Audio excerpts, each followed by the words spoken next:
కార్యక్రమానికి Telangana joint action committee chairman కూడా జనార్దన్ యాదవ్ గారికి, అదేవిధంగా ఈ కార్యక్రమానికి ముఖ్య అతిథులు వచ్చినటువంటి పెద్దలు, గౌరవనీయులు, నిరంతరం సమాజం గురించి, ప్రత్యేకంగా ఎస్సీ ఎస్టీ బీసీల యొక్క అభివృద్ధి గురించి తపన పడి ఉపన్యాసాల ద్వారా, రచనల ద్వారా సమాజాన్ని ప్రభావితం చేస్తున్నటువంటి ప్రొఫెసర్ సింహాద్రి గారికి, అదేవిధంగా ఆనందం గారికి, అదేవిధంగా కోట్ల కాంగ్రెస్ పార్టీ ప్రధాన కార్యదర్శి కోట్ల శ్రీనివాస్ గారికి, బీసీ జాతీయ సంక్షేమ సంఘం ఉపాధ్యక్షుడు ముచ్చకృష్ణ గారికి, రాష్ట్ర ప్రధాన కార్యదర్శి గుజ్జ సత్యం గారికి, ఇంకా చాలా మంది పెద్దలందరూ ఉన్నారు. అందరికీ పేరు పేరున ఈ కార్యక్రమానికి రాజకీయ పార్టీల నాయకులు వచ్చారు, ప్రజా సంఘాలు వచ్చాయి, ఉద్యమకాలు వచ్చారు. అందరికీ పేరు పేరున నా యొక్క హృదయపూర్వక నమస్కారం. ప్రధానంగా 3 డిమాండ్ల మీద ఈరోజు ఈ కార్యక్రమం పెట్టారు. మొదట వీటికి పరిమితమై మాట్లాడడం, రెండవది ఉద్యమాల అనుభవాలు మాట్లాడడం. ప్రధానంగా తెలంగాణ వస్తే మనకి ఏమొస్తుందని ఆశించి తెలంగాణ కోసం 1200 మంది చనిపోయారు. ఏమొస్తుందని చెప్పి నెలల తరబడి 40 రోజులు రాష్ట్ర బంధు జరిపారు. ఏమొస్తుందని చెప్పి ప్రాణాలకు తెగించి లాఠీల పుటాలకు లెక్క చేయకుండా రక్తాన్ని చిందించి పోరాడిందంటే తెలంగాణ వస్తే ఈ రాష్ట్రంలో ఉన్న 4 కోట్ల మంది ప్రజలు బాగుపడతారని చెప్పారు. అదేవిధంగా మనం 3 డిమాండ్లు పెట్టుకున్నాం. మొదటి 3 డిమాండ్ల గురించి మాట్లాడుకున్నాం. తెలంగాణ వస్తే తెలంగాణ బాగుపడుతుంది, అందరికీ ఉద్యోగం లేదా ఉపాధి. తెలంగాణ సభల మీద కేసీఆర్ ఏం మాట్లాడిండు? తెలంగాణ వస్తే ఇంటికొక ఉద్యోగం వస్తుందని చెప్పి, ఇంటికొక ఉద్యోగం వచ్చి దాని చెప్పి ఈ రోజులను ప్రశ్నిస్తున్నాం. కనీసం ఖాళీగా ఉన్న 2.5 లక్షల 2,50,000 ఉద్యోగాలు కూడా భర్తీ చేయనుంది. 12 ఏళ్ళైంది గ్రూప్ అనేక గ్రూప్ 1 సర్వీస్ ఉద్యోగాలు దాదాపు 1,600 గ్రూప్ 1 డిప్యూటీ కలెక్టర్లు, డిఎస్పీలు, డిస్ట్రిక్ట్ రిజిస్ట్రార్లు, అదేవిధంగా చాలా 18 రకాల శాఖల పోస్టులు గ్రూప్ 1లో 1,600 పోస్టులు ఖాళీ ఉన్నాయి. వాటిని భర్తీ చేయడం లేదు. మన చీఫ్ సెక్రటరీ గారికి సిగ్గుండాలని చెప్తానన్నా. ఎందుకంటే చీఫ్ సెక్రటరీ ఆయననే, రెవెన్యూ సెక్రటరీ ఆయననే, excise and commercial tax secretary ఆయననే, సిఎల్ఆర్ ఆయననే. ఇంకొకటి అటెండర్ పోస్ట్ కూడా క్రియేట్ చేసి ఆయనకి ఇస్తే బాగుంటుండేమని చెప్పి ప్రభుత్వం హెచ్చరిస్తున్నాం. అనేక మంది దమ్మున్నటువంటి బీసీలు కిషన్ నిజాయితీ నిలువెత్తు నిదర్శనం. ఒక ఐఏఎస్ ఆఫీసర్, ఆయన గ్రూప్ 9 గుర్తించారు. బుర్రా వెంకటేశ్వరం తెలంగాణ కోసం త్యాగాన్ని పోరాడి ఆయన తీసుకుపోయి గ్రూప్ 9 చేశారు. అనేక మంది బీసీ ఎస్సీ ఎస్టీ ఆఫీసర్లు అక్కడ పడేశారు. మొన్న ఎన్నికలు వస్తున్నాయని చెప్పి బొడ్డే తారక గారి కొడుకును ఒక్కరిని సీఎం పెట్టాడు. ఇన్ని 7 ఏళ్ళు దోపిడీ చేస్తే అంత దోపిడీ చేసుకున్నారు. కాళేశ్వరం పేరు మీద, మిషన్ భగీరథ పేరు మీద అనేక పద్ధతుల ద్వారా చేసి ఈరోజు బీసీ ఎస్సీలకు అక్కడ స్థానం లేకుండా చేశారు. అందుకే ఈరోజు మేము అడుగుతున్నాం, ఖాళీగా ఉన్న గ్రూప్ 1 పోస్టును భర్తీ చేస్తే ఇప్పటికీ అనేక మంది బీసీ ఎస్సీ ఎస్టీలు ఐఏఎస్ ఆఫీసర్లు అయ్యారు. కన్ఫామ్ మీద వెళ్ళిపోతుంది, బిహెచ్పీలు, ఎస్పీలు, కలెక్టర్. అందుకే ఇప్పటికైనా గ్రూప్ 1 పోస్టులు 1,600 పోస్టులను భర్తీ చేయాలని చెప్పి డిమాండ్ చేస్తున్నాం. మొత్తం 2.5 లక్షలు ఒకవైపు భర్తీ చేయాలి. ఇక రెండవది గ్రూప్ 2లో 4,000 పోస్టులు ఉన్నాయి. 4 ఏళ్ల నుంచి భర్తీ చేయకుండా నిమిషాలు లెక్క పెడుతున్నాం.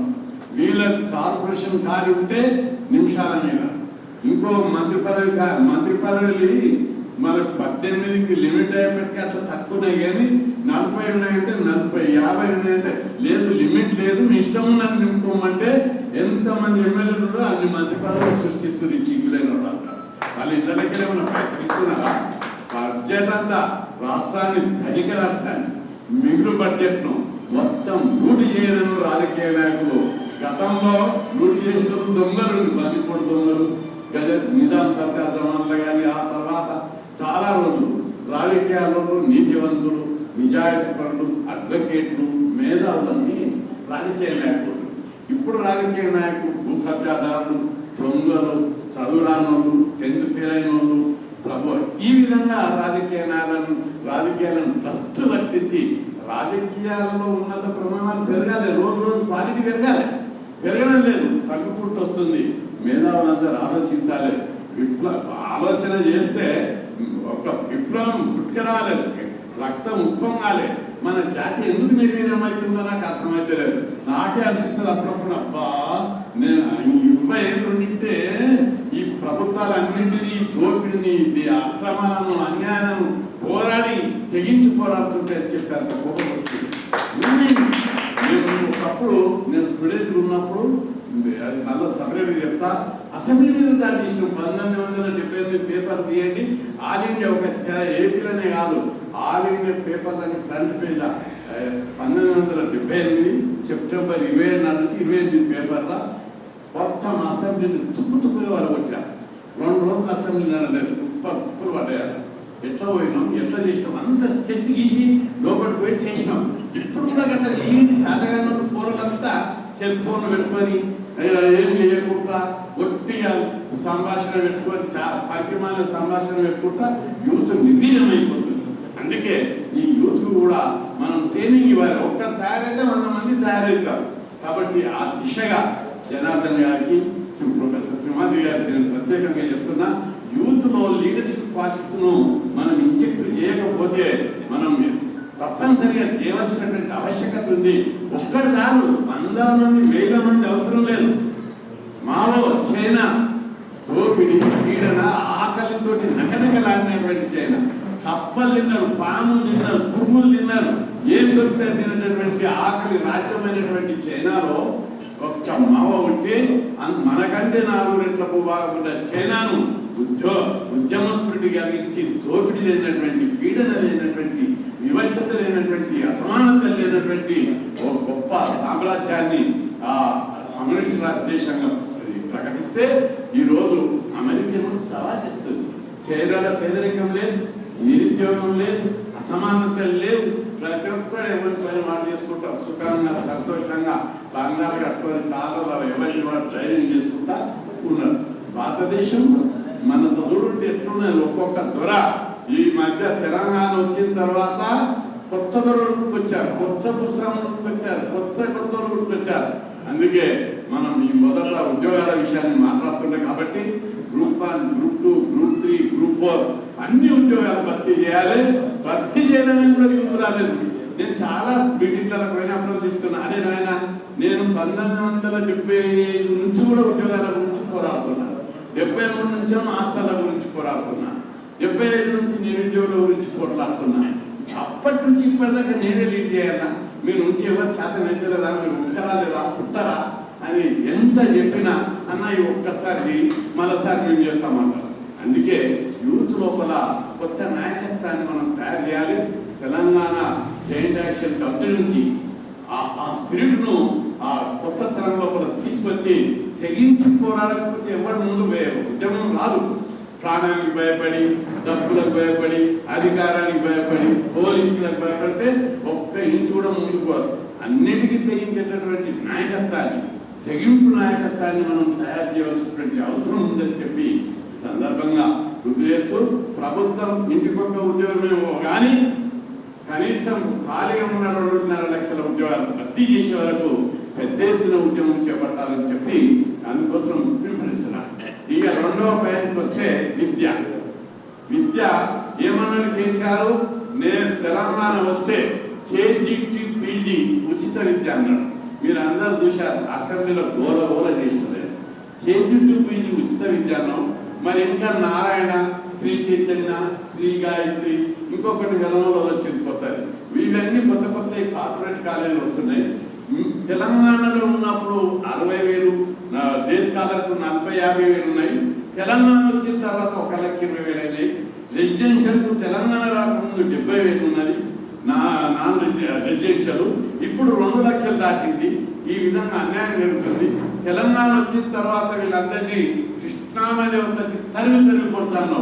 ఇప్పుడు వాళ్ళ వాళ్ళందరూ కృష్ణానగర్ లేరు, మీ అల్లుడింటి కాడ, మీ బిడ్డింటి కాడ, మీ కొడుకింటి కాడ ఉంటున్నారు. వాళ్ళు ఎందుకుంటున్నారు కానీ తెలియదు. నేను దాన్ని నాకు లోపల తెలియదు కాబట్టి మనోళ్ళు అంటున్నారు, ఫోన్లలో అంటున్నారు, సార్ మీరు మీ పిల్లలు మా దగ్గర వచ్చి దారి చేసి కొడుతున్నారు సార్, మొన్న ఆ పిల్లలు అందరూ ఇట్లా చేస్తారు సార్.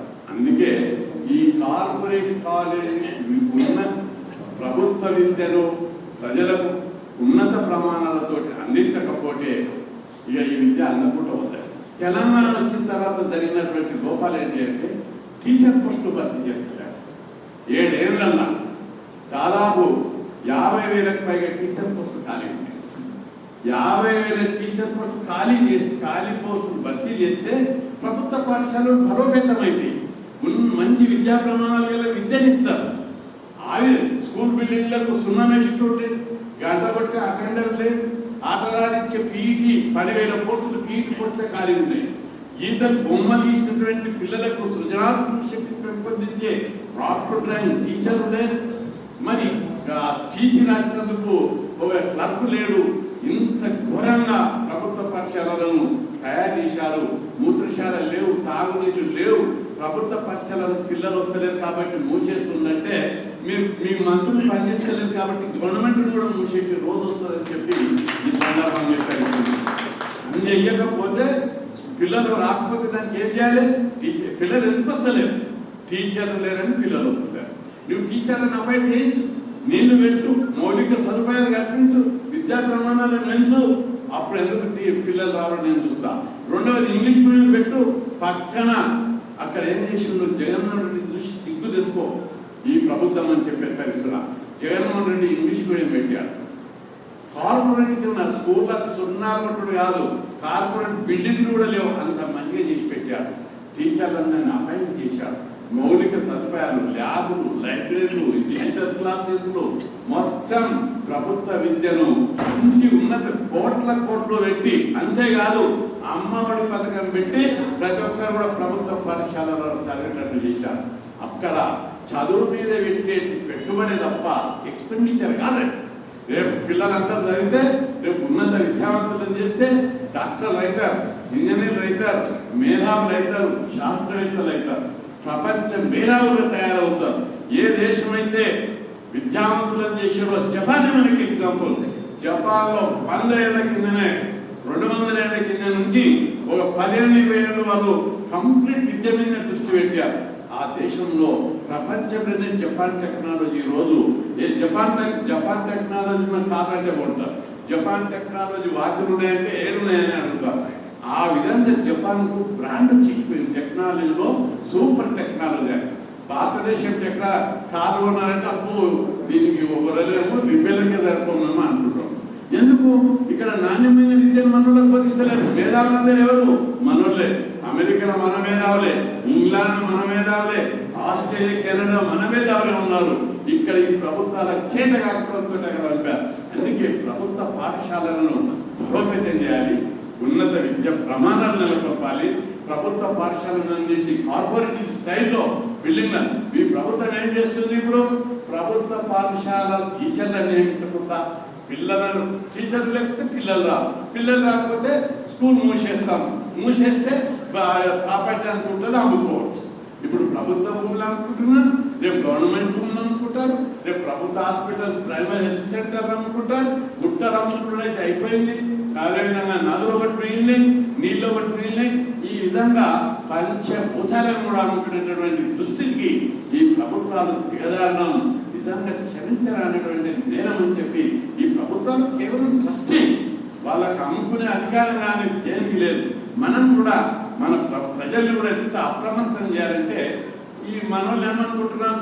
తెలంగాణ భూములు అమ్ముకుంటే గవర్నమెంట్ అమ్ముకోవాలి మనదా? నాకు నా ఇక్కడ ఇల్లు ఉన్నది, నాకు 2 ఎకరాల భూమి నాది అనుకుంటాడు. మనోళ్ళు అది కాదు అవసరం. ఈ భూమి తెలంగాణలో భారతదేశంలో ఉన్న భూమికి ప్రజలందరూ నిజమన్నారు. కేవలం వీళ్ళు ట్రస్టీలు మాత్రమే. 5 ఏళ్ళ అద్దె మనుషులు వీళ్ళందరూ. అది ప్రతి ఒక్కరు బాధ్యతాయుతంగా. కేసీఆర్ ఎన్నేళ్ళు ఉంటాడు? 5 ఏళ్ళు ఉంటాడు. మన్మోహన్ సింగ్ ఎన్నేళ్ళు ఉంటాడు? 5 ఏళ్ళు ఉంటాడు. మిగతా 5 ఏళ్ళు తర్వాత కొత్త ప్రభుత్వం ప్రభుత్వాలు వస్తాయి. వచ్చే ప్రభుత్వాలకు ఇంచి ఛాయ కూడా మీనటువంటి పరిస్థితి ఏర్పడతాయి. బహుజన రాజ్యం ఇంకొక కాకుండా ఖచ్చితంగా వస్తుంది. కానీ లేనందుకు ఇప్పుడే అనే విధంగా తెగించి పోరాడేటటువంటి జవసత్తాలను మన జాతికి జీవాలను సత్తాలను నూరుకోవలసినటువంటి బాధ్యత ప్రత్యేకంగా మేధావి వర్గం మీద ఉంది. మేధావి వర్గం యొక్క మౌనం క్షమించాలన్నటువంటి నేరం. కాబట్టి ఎందుకంటే మేధావిగా తయారు కాందడే వాళ్ళ మీద సోషల్ నైతిక సామాజిక బాధ్యత భుజస్కంధాల మీద ఉంటుంది. కాబట్టి ఆ బాధ్యతను స్వీకరించాలి. సమాజం మన మీద పుట్టుకతోటి సామాజిక బాధ్యత, మానవుడు సంఘజీవి కాబట్టి ఆ బాధ్యత ఇచ్చాడు. మనం పోరాడడం దాన్ని అవకాశంగా అదృష్టంగా తీసుకొని పోరాడాలి. అందుకే ప్రభుత్వ పాఠశాలలను బలోపేతం చేయాలి. మనం ప్రభుత్వ పాఠశాలలను బలోపేతం చేస్తే ప్రైవేట్ పాఠశాలలని మూతపడతాయి. కానీ అట్లా చేస్తలేరు ఈ పెద్దలు. ఇక జూనియర్ కాలేజీలలో 4,900 ఖాళీలు ఉన్నాయి, భర్తీ చేయాలి. డిగ్రీ కాలేజీలో 2,200 లెక్చరర్ ఖాళీలు ఉన్నాయి, భర్తీ చేయాలి. అదేవిధంగా యూనివర్సిటీలో 1,800 ప్రొఫెసర్ అసిస్టెంట్ ప్రొఫెసర్ పోస్టులు ఉన్నాయి, భర్తీ చేయాలి.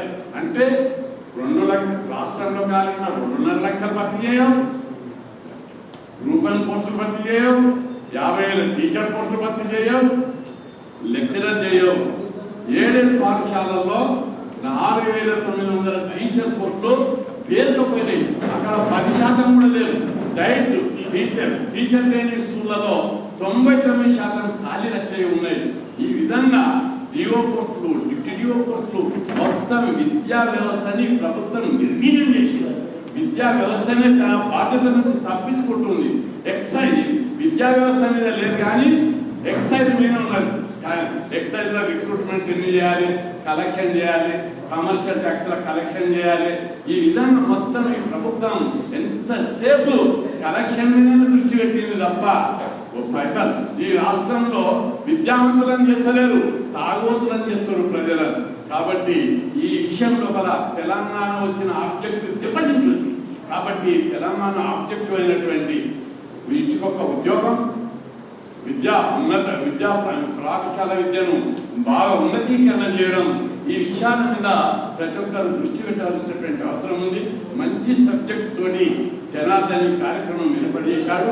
తర్వాత వైద్యానికి వచ్చినట్లయితే హాస్పిటల్లో ఉస్మానియా, గాంధీ, ఇంకొకటి కాడ గచ్చిపోలోడు పెట్టింది. అది ఇక్కడ అక్కడక్కడ చాలా హాస్పిటల్స్ ఉన్నాయి. వాటిలో డాక్టర్లు ఉండరు, నర్సులు ఉండరు. దాదాపు వైద్య శాఖలో 34,000 ఖాళీలు ఉన్నాయి. డాక్టర్లకు యశోదరుడు 4 లక్షలు ఇస్తే మన డాక్టర్కు ఉస్మానియా హాస్పిటల్ ఉన్న డాక్టర్కు 70,000 ఇస్తే వాడు ఎందుకు పని చేస్తాడు? ఆ విషయాన్ని గమనించాలి కదా. ప్రభుత్వానికి సిగ్గు ఉండాలి కదా.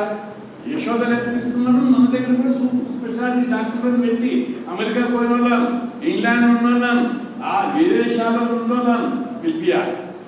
ఇక ప్రైవేట్ ల్యాబ్లలో ఎవరైనా వ్యాక్సిన్ నిలబడితే ప్రధానమంత్రి వచ్చి వాళ్ళ భూతాత్రం పెట్టి చూస్తున్నారు. సిగ్గుండాలి. ప్రభుత్వ యూనివర్సిటీలు ఏం చేస్తున్నాయి? వీళ్ళందరూ ఏం ఈకలు కొడుతున్నారా? ప్రభుత్వ యూనివర్సిటీలు అన్నింటి లోపల పరిశోధన ఉస్మాన్ యూనివర్సిటీ ఒకప్పుడు అంతర్జాతీయ ప్రమాణాలతో ఉన్నారు. అట్లే అనేక దేశంలో ఉన్న 600 విశ్వవిద్యాలయాలు ఉన్నాయి. ఆ విశ్వవిద్యాలయాలన్నింటినీ మనం ఈరోజు బలోపేతం చేస్తే ఎంత రీసెర్చ్, కరోనా కాదు ఇంకెటువంటి కొంచెం రోగాలు వచ్చినా కూడా అవలీలుగా దాటించేటువంటి అవకాశం. ఈరోజు ప్రపంచం లోపల వైద్య రంగాన్ని ప్రభుత్వం స్వీకరిస్తుంటే తెలంగాణలో మాత్రం ప్రైవేట్ రంగంలో మనోళ్ళందరూ ఒక బీదోడు కూడా ప్రాణాలను రక్షించుకోవడానికి ప్రభుత్వ హాస్పిటల్ పోతలేరు. గాంధీ కానీ ఉస్మానియా కానీ ఈ చివరి గచ్చిబౌలి కూడా పోతలేరు. యశోద, అపోలో, కేర్, మంచి సన్షైన్ ప్రైవేట్ హాస్పిటల్ చిన్న చిన్న అయినా పోతున్నారు. అక్కడ ఏముంది? డాక్టర్లు ఈడ ఉన్నారు, ఆడలు ఉన్నారు. కార్పొరేట్ కింద చేశారు, క్లీన్నెస్ మెయింటైన్ చేస్తున్నారు, నర్సులకు ట్రైనింగ్ ఇచ్చి బాధ్యతంగా చూస్తున్నారు. ఈడ మన ప్రభుత్వ హాస్పిటల్లో డాక్టర్లకు రెస్పాన్సిబిలిటీ లేదు, నర్సులకు లేదు, క్లీన్నెస్ లేదు, బిల్డింగ్లు బూజు పట్టిపోయినాయి. ఇక వచ్చిన రోగి ఆ బిల్డింగ్ చూసే సగం ఇంటికి పోతాం. అయితే కండిషన్ చూసే సగం లేని రోగం వచ్చేటట్టు ఉందని పారిపోతారు. లెట్రిన్ బాత్రూమ్ చూసి ఇంకా పారిపోతారు. ఈ విధంగా ఈ ప్రభుత్వం అడుగున అవినీతికి పాల్పడడం వల్ల వైద్య రంగం చాలా దెబ్బతింటుంది. ప్రభుత్వం నిర్బంధంగా వైద్య విద్యను బలోపేతం చేయడంతో పాటు ప్రభుత్వ వైద్యాన్ని మరింత బలోపేతం చేయాలి. డాక్టర్లను, నర్సులను పెద్ద ఎత్తున రిక్రూట్ చేసుకోవాలి. అదేవిధంగా సూపర్ స్పెషలిస్ట్ డాక్టర్లందరినీ కూడా అన్ని హాస్పిటల్స్లో నియమించి బలోపేతం చేసి హాస్పిటల్స్ను ఆధునీకరించాలి. ఇంకా పాత బూజుపట్టిన బిల్డింగు, నిజాం కాలం నాటి బిల్డింగ్లు, అక్కడ బ్రిటిష్ సరిహద్దుల్లో బ్రిటిష్ కాలం నాటి ఖమ్మం ప్రాంతంలో బ్రిటిష్ కాలం బిల్డింగ్లు ఉంటే మనం ఎప్పుడు కూడా మన హాస్పిటల్స్కు ప్రజలు రారు. ప్రజలకు ఉచిత వైద్యం, ఉచిత విద్య కలగానే నిత్యగానే మిగిలిపోయే ప్రమాదం ఉంది. కాబట్టి ఈ 3 డిమాండ్ల మీద మనం ఖచ్చితంగా పోరాడవలసినటువంటి అవసరం ఉంది. మనం కూడా బీసీ ఉద్యమాన్ని ఏదో క్యాజువల్గా నడిపే ఉద్యమం చేస్తున్నాం. మనం ఒక జెండాతో ఉద్యమం తీసుకుంటూ వచ్చాము. పేద కులాలు బాగుపడాలంటే ఏం చేస్తే బాగుంటాయని 47 ఏళ్ళైంది మన ఉద్యమం స్టార్ట్ చేసి. ఎందుకు 47 ఏళ్ళు అంటే 1973 లోపల మనము జిల్లా సోషల్ వెల్ఫేర్ అని ఉండేప్పుడు ఆఫీస్కు చాలా ఇష్టం. మళ్ళీ 8 రోజుల్లో ఆడియో ఆఫీస్ చాలా ఇష్టం. మళ్ళీ ఒక 15 రోజుల్లో మళ్ళీ డైరెక్టరేట్ మూమెంట్ పరగొట్టేసిన కారు. దాంతో ఉద్యమాలు ఊపందుతున్నాయి. ఇక అంచెల 74లో కలెక్టరేట్ మీద దాడి చేసి కేఎస్ఆర్ మూర్తిని నానా యుద్ధాంతం చేసి కొట్టిరు. మనం నేనే ఆపిన, అందరూ కొట్టదికపోతుంటే కొట్టిన ఆయన తూపు కొడితే ఆ విధంగా మన ఉద్యమం హాస్టల్ పెట్టాలి, స్కాలర్షిప్ అందరికీ రావాలి, హాస్టల్లో సౌకర్యాలను మెరుగుపరచాలి, ప్రతి ఒక్కరికి హాస్టల్ సీట్లు స్కాలర్షిప్ రావాలి, అంటే మాకు చదువుకునే అవకాశం కావాలని పోరాటాలు ప్రారంభించి దేశంలో ఎక్కడ లేని విధంగా ఈ 2 తెలుగు రాష్ట్రాల్లో 6000 రాష్ట్రాలు ఉన్నాయి. 1200 గురుకుల పాఠశాలల స్కీము దేశంలో ఎక్కడ లేదు. మనతో పెట్టించడం అది ఏ ఆఫీసర్ పెట్టలేదు. మనల్ని చాలామంది శంకరన్ పెట్టించిండు 82 అంటారు. శంకరన్ 83, 82లో లేనేలేదు. ఇలా మనం కొట్లాడి ఉద్యమాలు చేసి బడ్జెట్ లేకపోతే బంగారం అమ్మి ఉద్యమాలు చేసి గురుకుల పాఠశాలల స్కీమ్ పెట్టించాను. 5000 మందిని 83 సెప్టెంబర్ 17 నాడు అసెంబ్లీని కూడా వారవరతో నిలబెడితే ఎన్టీ రామారావు లోపలికి గెలిపించి నిలబెట్టి మాట్లాడి ఆ స్కీమ్ పెట్టించాము. ఈ విధంగా గురుకుల పాఠశాల scheme, hostel, college fees reimbursement, ప్రతి ఒక్కరికి స్కాలర్షిప్, ప్రైవేట్ కాలేజీలో కూడా రిజర్వేషన్లు లేవు, 80లో పెట్టించాం పోరాడి. ఇంజనీరింగ్ కాలేజ్, ఫార్మసీ అప్పుడు రిజర్వేషన్లు పెట్టిస్తే అంచెలుగా ఈ రిజర్వేషన్లు ఇంకా ఇతర రాష్ట్రాల్లో కూడా లేవు. ఇప్పుడు మనం పెట్టిన ప్రైవేట్ యూనివర్సిటీలో కూడా పెట్టలేదు ఇంతవరకు. ఈ విధంగా అనేక స్కీములు చదివితేనే ఈ పేద కులాలకు అధికారం బాగా ఉన్నతీకరణ జరుపుతారు. సామాజిక వివక్షత, ఆర్థిక అసమానతలు, రెండవది కులాల యొక్క చదివినప్పుడే వాళ్ళ హక్కుల గురించి పోరాడతారు. ఈ దోపిడీ, పీడన, వివక్షత, అణచివేత, అసమానతలు లేనటువంటి ఒక నవ సమాజ నిర్మాణానికి వీళ్ళందరూ తయారవుతారనేటువంటి ఒక కాన్సెప్ట్ తోటి, విజన్ తోటి మనం పోరాటాలు చేసి అంచెలంచెలుగా ఇంత దూరం తీసుకొచ్చాము. ఇక 2వ దశలో 80 నుంచి సర్పంచులల్లా స్థానిక సంస్థల రిజర్వేషన్లు పెట్టాలని అంజయ్య నుంచి పోరాడితే ఎన్టీ రామారావు వచ్చినప్పుడు ఆ రిజర్వేషన్ల ఉద్యమం సందర్భంగా 20% మండల్, జడిపి, మున్సిపాలిటీ పెట్టాడు. గ్రామ సర్పంచులు పెట్టలేదు. మళ్ళా పోరాటం చేశాం. అప్పుడు విజయభాస్కర్ రెడ్డి 92లో సర్పంచులలో 34, అంతవరకు 20ని 34 పెంచి పోరాడినాం. అమరనినాదం చేశాం, పోరాటం చేశాం, ఉద్యమాలు చేశాం, సబ్కాంట్రీ చేశాం, చర్చలు జరిగితే అప్పుడు ఏదైనా ఈ రాష్ట్రంలో వచ్చిన ఎస్సీ, ఎస్టీ, బీసీలకు వచ్చిన ప్రతి స్కీమ్ మనం పోరాటం వచ్చినాయి.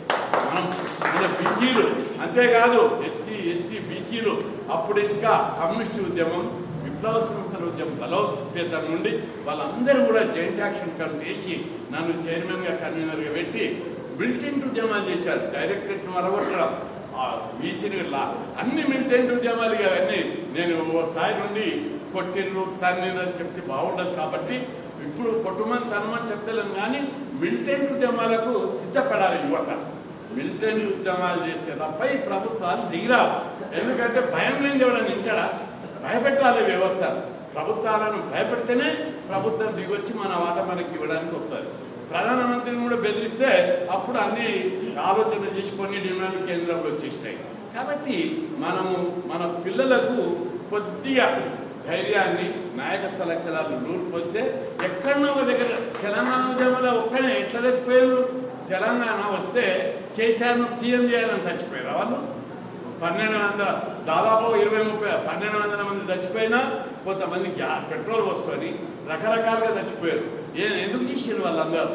కాబట్టి అట్లాంటి ఎత్తుకోవడంతో అంటే నేను సాగుమని కోరుకుంటలేను, కానీ మిలిటెంట్ ఉద్యమాల కోసము మంది కోసం ఉద్యమాలు చేశారు, ఎవరెవరినో సీఎం చేయడానికి ఉద్యమాలు చేశారు.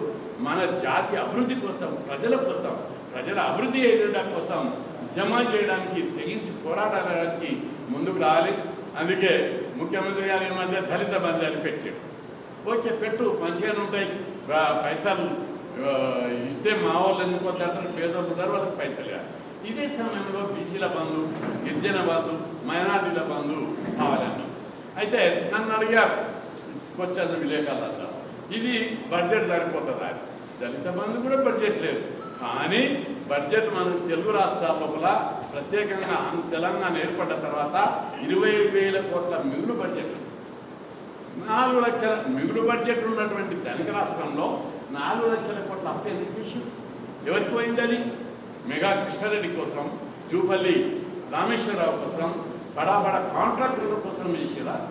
ఇప్పటిదాకా చేసిన అప్పు కానీ ధనిక రాష్ట్రంలో ఉన్న మిగులు బడ్జెట్లో ఎవరి జేబుల్లోకి పోయింది? రాజకీయ నాయకుల జేబుల్లోనికి, కాంట్రాక్టర్ల జేబుల్లోనికి, పారిశ్రామికవేత్తల జేబుల్లోనికి పోయింది. 700 మంది రాజకీయ నాయకులు బాగుపడ్డారు, 350 మంది కాంట్రాక్టర్లు బాగుపడ్డారు, అదేవిధంగా ఒక 10 మంది పారిశ్రామికవేత్తలు బాగుపడ్డారు. ఈ 10 లక్షల స్కీమ్ పెడితే రాష్ట్రం ఉన్న 1,20,20 లక్షల కుటుంబాలకు బాగుపడతాయి. దీనికోసం ఇంకో 5 లక్షల కోట్ల అప్పులు ఇస్తారు. 5 లక్షల కోట్లు తెస్తే ప్రజల లక్షాధికారులు ఇస్తారు. మీరు 1,000 కోట్ల శ్రీమంతులే, మమ్మల్ని కనీసం లక్షాధికారులు చేయి. ఇల్లు లేని వాళ్ళు ఉన్నారు, పిల్లల పెళ్ళిళ్ళు చేయడానికి లేని వాళ్ళు ఉన్నారు, అప్పులతోటి విషాదమింగి సస్తులు ఉన్నారు. ప్రతి రోజు చూస్తున్నాం చేనేత కార్మికులు విషాదమింగి సస్తున్నారు. నేత మీద వచ్చినాయి, ఎవరు అల్లిన మగ్గాల మీద బట్టలు కొట్టలేరు, అప్పుల పాలై సస్తున్నారు. విశ్వబ్రహ్మణులు అప్పుల పాలై సస్తున్నారు. జ్యువెలరీ షాపులు వచ్చి వృత్తులు, చేతి వృత్తులన్నీ ఆధునీకరణ చెంది పారిశ్రామికరణ యంత్రాలు వచ్చిన తర్వాత వాటికి ప్రాధాన్యత కోల్పోయి విశాలంగా వస్తున్నారు. వీళ్లకు 10 లక్షలు కాదు, 20. రేపు మా బహుజన రాజ్యం వస్తే ఎంతో చెప్పాను నేను, వీడు 10 లక్షలే కదా వస్తున్నారు, మా బహుజన రాజ్యం వస్తే ఇంటికి ₹1,00,00,000 ఇచ్చేటప్పుడు ఉన్నాయి, ఎక్కడికి ఉన్నాయి అన్నారు.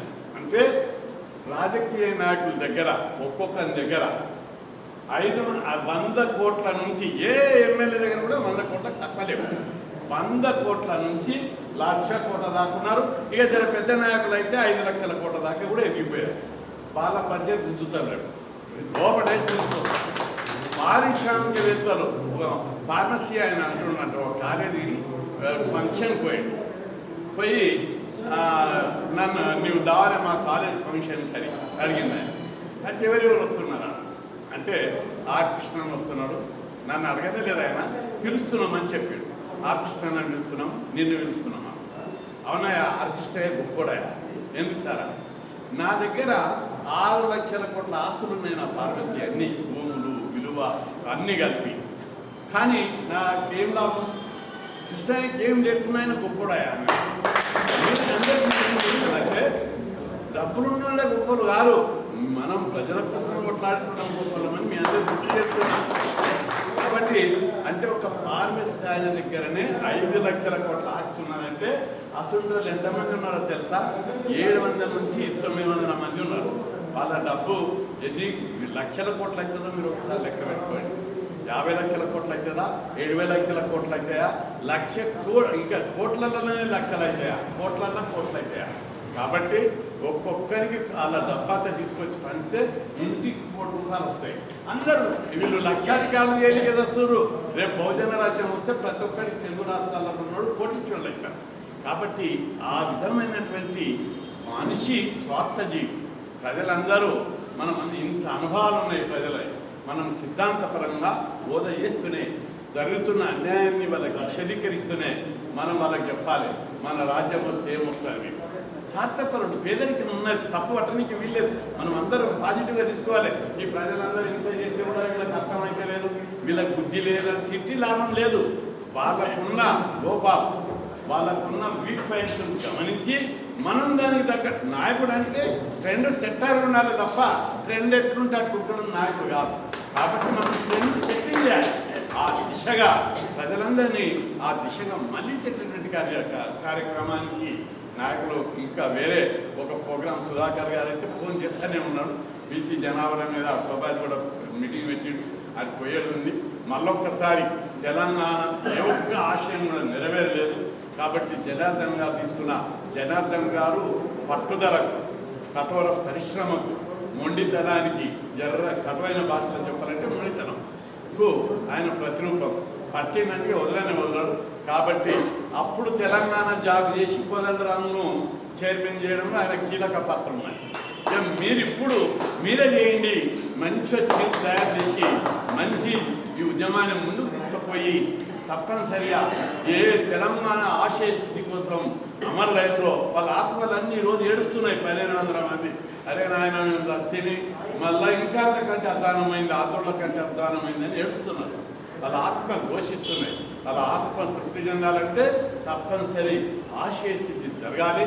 ఆ ఆశయ స్థితి కోసం అందరూ పోరాడాలని, అట్లాంటి శక్తిని యువతరంలో కలిగించినటువంటి బాధ్యతగా నాయకత్వాన్ని కూడా పెంచాలని కోరుకుంటూ ఈ సందర్భంగా జనార్దన్ గారు తెలంగాణ జాతికు కొందరిని నియమిస్తూ కబ్జేశారు. మాడు సత్యం గౌడ్ జోనల్ చైర్మన్ హైదరాబాద్ రంగారెడ్డి మహబూబ్నగర్, గుజ్జ సత్యం గారు రాష్ట్ర వైస్ చైర్మన్, డాక్టర్ పురుషోత్తం రాష్ట్ర వైస్ చైర్మన్. మరి సత్యం మంచిది, పురుషోత్తం మంచి స్పీకర్ మాట్లాడే ఉండొచ్చు. నిమ్మల వీరన్న జర్నలిస్టు, ప్రజ్ఞోత్ న్యాయవాది, Chandrashekar Prasad zonal committee vice chairman, Sagar garu zonal committee vice chairman. కాబట్టి ఇంకా నాయకత్వం పెంచుకుంటా ఈ నిర్మాణ పరంగా, ఉద్యమ పరంగా, రెండింటి పరంగా కూడా బలోపేతం చేయాలి. దీనికి తప్పనిసరి ఉద్యమం ముందుకు పోతే వనరులు ఆటోమేటిక్ వచ్చేస్తాయి. కాబట్టి ఆ దిశగా మీరందరూ బాగా పనిచేసి ఉద్యమాన్ని, తెలంగాణ ఉద్యమ ఆకాంక్షలను నెరవేర్చాలని సెలవు తీసుకుంటున్నాను.